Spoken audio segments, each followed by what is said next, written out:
everyone. Welcome to our PhD classes. I am your friend Shushmita Bajpayee. Today I am going to start a new chapter of class 9th, that is Fundamental Unit of Life. Okay? ये biology का first chapter है. इसमें आप body की fundamental unit means cell के बारे में study करने वाले हो. ठीक है. तो सबसे पहले स्टूडेंट आप ये बताइए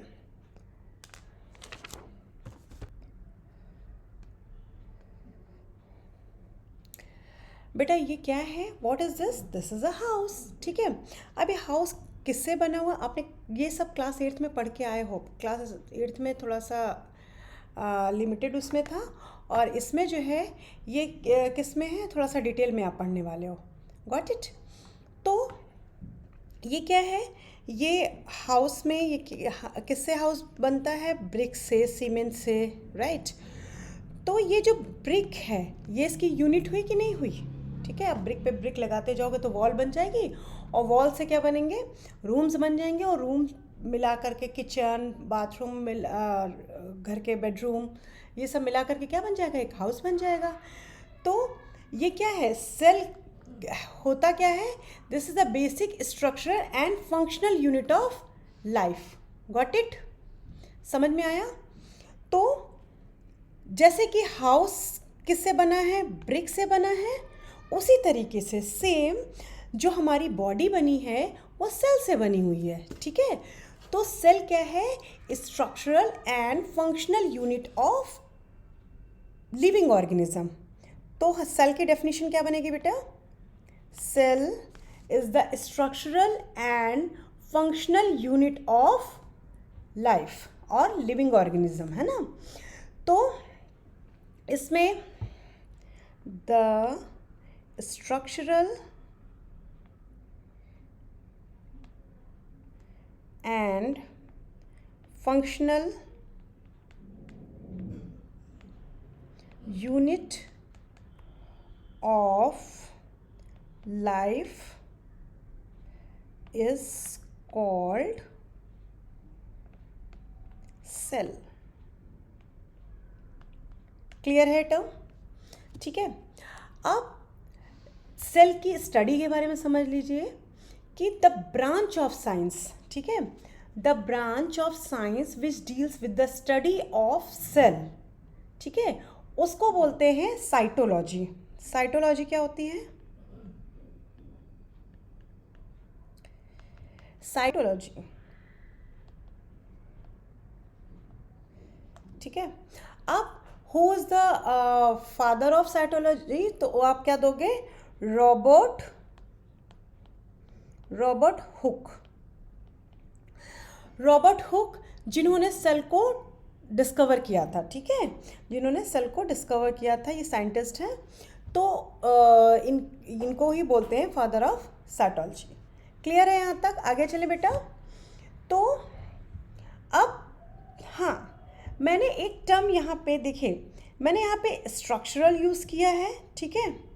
स्ट्रक्चरल यूज़ किया है और फंक्शनल यूज़ किया है. स्ट्रक्चर यूज़ किया, फंक्शनल यूज़ किया है. इसका मतलब क्या हुआ. ठीक है. तो मतलब बॉडी का पूरा स्ट्रक्चर जो बना रही है वो सेल है, और उस जो सेल के अंदर सारे फंक्शंस परफॉर्म हो रहे हैं. ठीक है. तो इसको ही बोलेंगे सेल. क्लियर हुई डेफिनेशन. क्लियर हो बच्चा. ये सेल की definition, structural and functional unit of life. Got it. चलिए आगे चलते हैं. अब एक क्वेश्चन अराइज होता है कि सेल को स्ट्रक्चरल और फंक्शनल यूनिट क्यों कहते हैं. तो यहाँ पे डाल दो, बिकॉज. क्यों कह रहे हैं, what is the reason behind it. First point है इसका, all the living organism are made up of cell. यही सेल थ्योरी भी है, अभी आगे जाके पढ़ोगे. पहले ये समझ लो कि all living organisms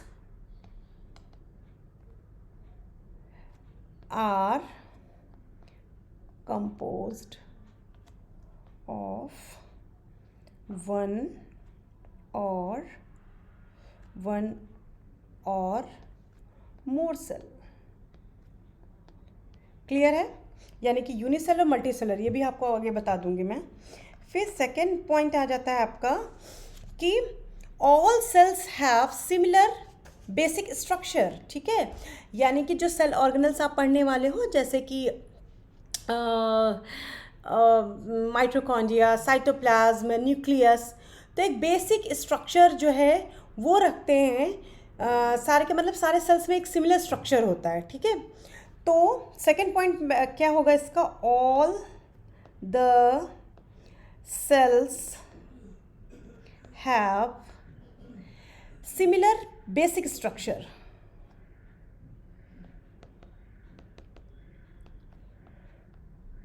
basic structure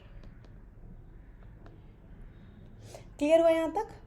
similar basic structure होता है, और जो बेसिक स्ट्रक्चर होता है इसी में ही फंक्शन, सारे के सारे फंक्शंस परफॉर्म होते हैं, जैसे कि रिस्पिरेशन हुआ, डाइजेशन हुआ, एक्सक्रीशन हुआ। ठीक है, ये सारे के सारे इसमें ऑर्गेनल्स प्रेजेंट होते हैं जो कि सारे के सारे ये फंक्शंस को परफॉर्म करते हैं। क्लियर है इतना बेटा? कि सिमिलर सेल और similar cell organelles, similar cell organelles means like mitochondria, like plastids, right? Plastid means chloroplast, chromoplast, nucleus, इन सब के बारे में हम बात कर रहे हैं। तो similar cell organelles of different cell perform a similar kind of function। ठीक है,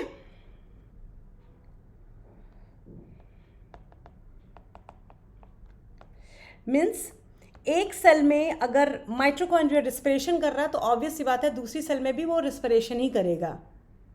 समझ में आ रहा है? दूसरी सेल में भी वो रिस्पिरेशन ही करने वाला है। तो ये सिमिलर फंक्शन हो गया ना। चलिए अब हम पढ़ने वाले हैं डिस्कवरी। ये पॉइंट्स हम मेरे ख्याल से क्लियर हो गए होंगे।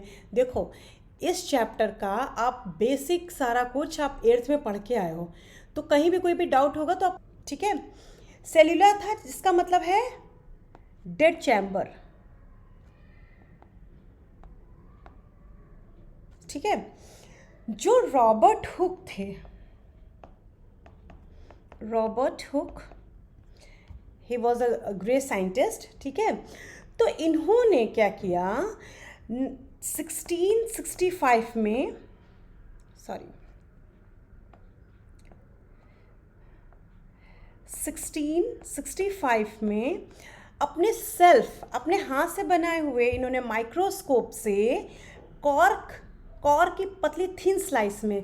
अब कॉर्क क्या होता है आपने देखा ना, इस टाइप की, वो जिसमें वो बॉटल में जिन नहीं बंद रहता है, या आपने देखा होगा पुरानी शीशी ऐसे आती थी ना, इसमें इस टाइप की बॉटल रहती थी और यहाँ पर ये ढक्कन पे यहाँ पे ये कॉर्क लगा होता था इंस्टेड ऑफ लिड, राइट। तो इस कॉर्क में इसे काइंड ऑफ प्लांट प्रोडक्ट, इसकी पतली सी थिन सी स्लाइस निकाली और उसको माइक्रोस्कोप से देखा, तो क्या हुआ, इनको इस टाइप की स्ट्रक्चर दिखाई दी।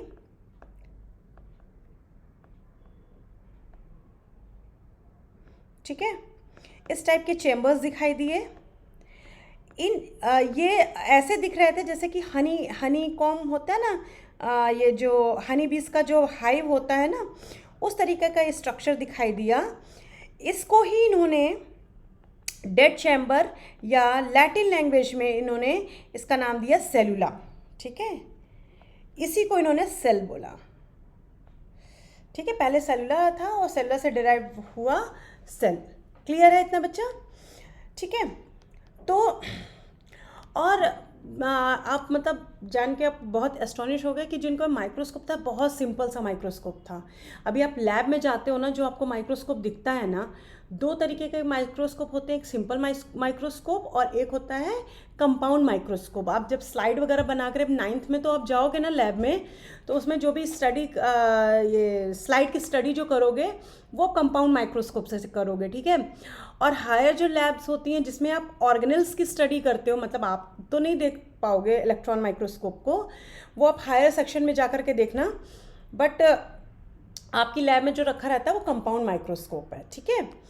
तो कंपाउंड जो उन्होंने सिंपल माइक्रोस्कोप से जो ये टर्म कॉइन किया सेल, इसी पे फिर पूरी साइटोलॉजी बनी, क्लियर है, पूरी स्टडी इसी पे हुई, ठीक है। फिर इसके बाद में आई सेल थ्योरी। अब सेल थ्योरी पढ़ लो क्या होती है, डिस्कवरी समझ में आई गई होगी। अब पढ़ेंगे हम लोग सेल थ्योरी। सेल थ्योरी जो है वो पब्लिश हुई थी 1838 से लेकर के 1839 के बीच में, क्लियर है।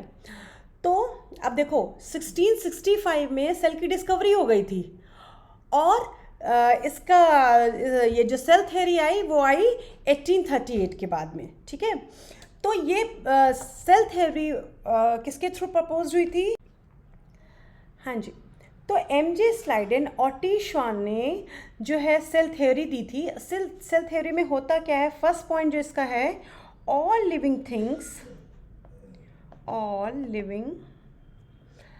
Things are made up of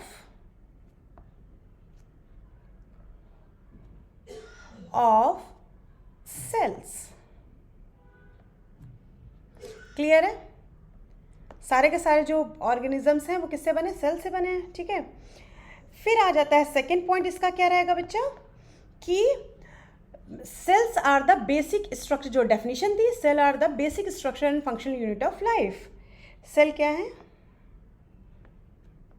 are basic structural and functional unit of life, clear है, structural and functional unit of life.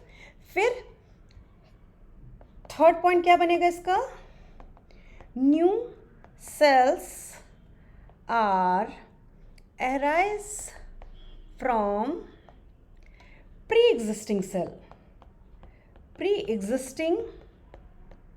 Sales, clear है। जो नई सेल है, अब ऐसा नहीं कि अचानक से ही कोई ऑर्गेनिज्म बन जाए, इसमें क्या होगा कि जो पहले ऑर्गेनिजम्स थे उन्हीं से ही न्यू सेल का फॉर्मेशन हो सकता है, यानी कि सारे के सारे जो ये हैं क्या कहते हैं ऑर्गेनिजम्स हैं वो सेल से बने हैं। दूसरा क्या है, सेल क्या है, basic structure and functional unit है हमारी लाइफ की। और थर्ड वन है कि new cells are arise from pre existing cell. इतना क्लियर है? क्लियर है बेटा? तो ये हो गई सेल थ्योरी है। तो बच्चों यहाँ तक आपको क्लियर हो गया सेल थ्योरी? हाँ, तो ये वो साइंटिस्ट हैं एम स्लाइडेन, टी श्वान और रुडोल्फ विर्चाउ। लेकिन आपको सेल थ्योरी आएगी तो आप सिर्फ एम स्लाइडेन और टी श्वान बोल दोगे चलेगा, ठीक है। एम स्लाइडेन ने क्या बताया था, all plants are made up of cells, ठीक है। All animals are made up of cells, ये टी श्वान ने बताया। और all cells come from the pre existing cell, ये वर्चाउ ने थ्योरी दी थी, ठीक है। तो सेल थ्योरी क्या कहती है कि all organisms are made up of, किससे बने हैं? सेल से बने हैं, स्मॉलेस्ट यूनिट से, जिसमें सारी की सारी एक्टिविटी परफॉर्म होती है। हम किसी नॉन लिविंग से, यानी कि सपोज हम इस वॉल से या इस पेन से हम कैसे अलग हैं? इस तरीके से अलग हैं कि हम सेल से बने हैं। और सेल क्या है? स्मॉलेस्ट यूनिट है जो मतलब सारी की सारी वाइटल एक्टिविटीज़ परफॉर्म करती है, ठीक है। वाइटल एक्टिविटीज़ मतलब respiration, excretion, digestion, like that, okay. तो सेल थ्योरी में एम स्लाइडेन, टी श्वान और रुडोल्फ विर्चाउ का कंट्रीब्यूशन रहा है। सेल थ्योरी जैसे कि मैंने बताया ही हुआ है कि ऑल लिविंग थिंग्स जो भी हैं, ठीक है, यानी प्लांट्स, एनिमल्स, माइक्रो ऑर्गेनिज्म, सारे के सारे वो किससे बने हैं? सेल से मिलकर बने हैं, ठीक है।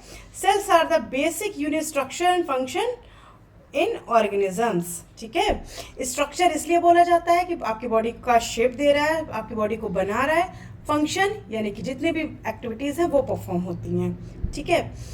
New cells are produce from pre existing cell, और जो नई सेल्स हैं वो किससे प्रोड्यूस होती हैं? प्री एग्जिस्टिंग सेल से प्रोड्यूस होती हैं। प्री एग्जिस्टिंग का मतलब क्या है? जो पहले से है सेल उसी से नई सेल बनेगी, ठीक है, किसी नॉन लिविंग थिंग से नहीं बन जाएगी। इतना क्लियर है? तो बस इतना आपको याद कर रखने की ज़रूरत है। अब हम लोग क्या पढ़ने वाले हैं? सेल कितने मतलब सेल के टाइप्स कैसे होते हैं, सेल का स्ट्रक्चर क्या होता है, ये सब पढ़ेंगे, ठीक है। चलिए अब जैसा कि आप स्क्रीन पे देख रहे हो, सेल की डेफिनेशन आपको क्लियर हो ही चुकी है। कितनी बार मैंने रिपीट कर दिया है, सेल की डेफिनेशन आपको क्लियर है, ठीक है। अब सेल को किस तरीके से हम डिवाइड करते हैं, तो एक होता है सेल नंबर के अकॉर्डिंग, एक होता है सेल साइज के अकॉर्डिंग, एक होता है सेल शेप के अकॉर्डिंग, ठीक है। सबसे पहले सेल नंबर क्या होता है? सेल नंबर का मतलब क्या हुआ कि यूनिसेलर, मल्टीसेलर, जो organism, those organism which are made up of a single cell, तो उनको बोलेंगे यूनिसेलर, ठीक है। जो ऑर्गेनिजम्स, ठीक है, किससे बने होते हैं? ढेर सारी सेल से बने होते हैं, मोर देन वन सेल, उनको बोलेंगे मल्टीसेलर ऑर्गेनिजम्स, ठीक है। क्लियर है? यूनिसेलर में आप अमीबा, पैरामीशियम, यूग्लिना, ठीक है, क्लेमाइडोमोनास, कुछ भी एग्जांपल दे सकते हो। और मल्टीसेलर में तो आपके लिए बहुत ढेर सारे एनिमल्स पड़े हुए हैं, प्लांट्स पड़े हुए, किसी का भी नाम ले दो, ठीक है। यूनिसेलर, मल्टीसेलर, क्लियर है। Now cell size. अब सेल साइज कैसा होता है? सेल जो है, सेल आर एक्सट्रीमली स्मॉल, ठीक है, therefore they can be only observe under microscope. आपने देखा था ना डिस्कवरी किसके थ्रू हुई थी? वो सेल्स की माइक्रोस्कोप के थ्रू ही हुई थी ना। रॉबर्ट हुक ने क्या किया था? अपने सेल्फ प्रिपेयर्ड माइक्रोस्कोप से सेल की डिस्कवरी की थी। तो दीज आर वेरी टाइनी, और आप केवल इनको माइक्रोस्कोप के थ्रू ही देख सकते हो, ठीक है। तो सेल इतनी टाइनी होती हैं कि इनको आप मेज़र करने के लिए कौन सी यूनिट हम लोग देखते हैं? माइक्रोमीटर, जिसको हम माइक्रोन भी बोलते हैं। इसका साइन इस तरीके का होता है, ठीक है, इसको म्यू बोलते हैं। माइक्रोमीटर या माइक्रोन में इसको मेज़र करते हैं। फिजिक्स में पढ़ोगे 10⁻⁻⁶, ये होती है माइक्रोन की वैल्यू। 6 मीटर हो गया ये, right. 1 micron is equal to 10⁻⁻, smallest cell, सबसे टाइनी सेल, सबसे छोटी सेल की तरह इसको कंसीडर किया गया है। तो जब सबसे, अगर पूछा जाता है सबसे स्मॉलेस्ट सेल कौन सी है, तो आप क्या बोलोगे? माइकोप्लाज्मा, ठीक है। सबसे लॉन्गेस्ट सेल कौन सी है? नर्व सेल, जिसको न्यूरॉन भी बोलते हैं, ठीक है। नर्व सेल होती है जो सबसे लॉन्गेस्ट सेल होती है। और सबसे बिगेस्ट लार्जेस्ट सेल कौन सी है? वो है ऑस्ट्रिच का अंडा, ऑस्ट्रिच का एग, ठीक है, वो सबसे लार्जेस्ट सेल में कंसीडर की जाती है। क्लियर हो गया बेटे यहाँ तक? अब सेल का शेप आ जाता है। सेल का शेप उनके फंक्शंस के अकॉर्डिंग जो है इसको हम चेंज करते रहते हैं, ठीक है।